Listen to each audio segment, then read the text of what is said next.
The sun was dropping behind the red mesas when the cowboy first heard her voice, thin as wind through dry grass, asking not for mercy but for dignity. He stood on the porch of his weather-beaten ranch house, boots dusted with a day's ride, when he saw her at the edge of the yard, an Apache woman, clothes torn by miles of travel, hair tangled with dirt and ash, eyes sharp with pride despite exhaustion. She held out her palm, and in it were 2 crumpled dollars, as if they were a fortune earned through pain. "I don't want charity," she said, her voice steady though her body trembled. "I only want to wash. Let me shower, and I'll be gone before morning." The cowboy, known across the range for his silence and iron resolve, felt something stir that had nothing to do with pity. This land had been stolen and bled over long before he was born, and now history stood in front of him, breathing, wounded, unbowed. He studied her the way a man studies a storm, knowing it could pass or destroy him depending on how he stood. Against his instincts, he nodded once and stepped aside. Inside the house, the air smelled of soap and wood smoke, a simple life carved from hardship. As she passed him, he noticed the scars on her arms, not from animals but from men, and he understood that survival had been her only teacher. While she washed away days of dust and fear, the cowboy sat alone, memories rising like ghosts, stories his grandfather told of Apaches, driven from waterholes, of women who walked until their feet bled because pride would not let them beg. When she emerged, clean but still guarded, wrapped in a spare shirt he left outside the door, something had shifted between them. They spoke little, yet in that silence grew a fragile respect.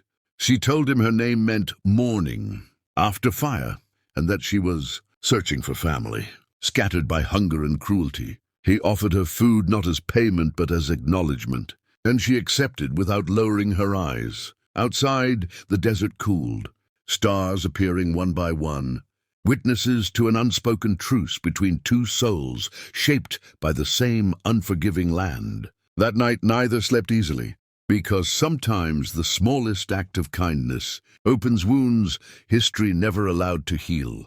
Morning arrived with a pale sky and the smell of coffee, and the Apache woman stood at the doorway as if measuring the weight of staying versus leaving, while the cowboy saddled his horse in silence. The $2 lay untouched on the table, and when she reached for them, he gently pushed her hand back, not in refusal but in respect.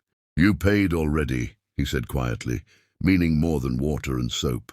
Over breakfast, words finally came, slow, careful, heavy with truths neither had shared before. She spoke of her people moving like shadows to avoid hunger, of being judged by her dirt rather than her strength, of learning that asking for help often cost more than it gave. He spoke of loneliness on land, too wide for one man, of carrying the weight of a past he did not choose but could not escape, of wondering whether survival without compassion was just another kind of death. As the sun climbed, they realized that this meeting was not an accident but a crossing of paths meant to remind them both of humanity beyond labels like cowboy and Apache, clean and dirty, giver and beggar.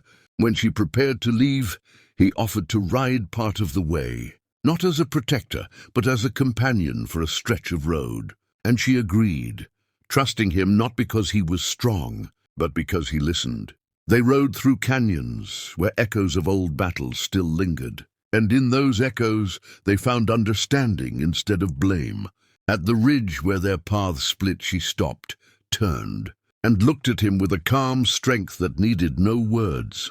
The $2 were still on the table back at the house, forgotten, because what had passed between them could not be bought.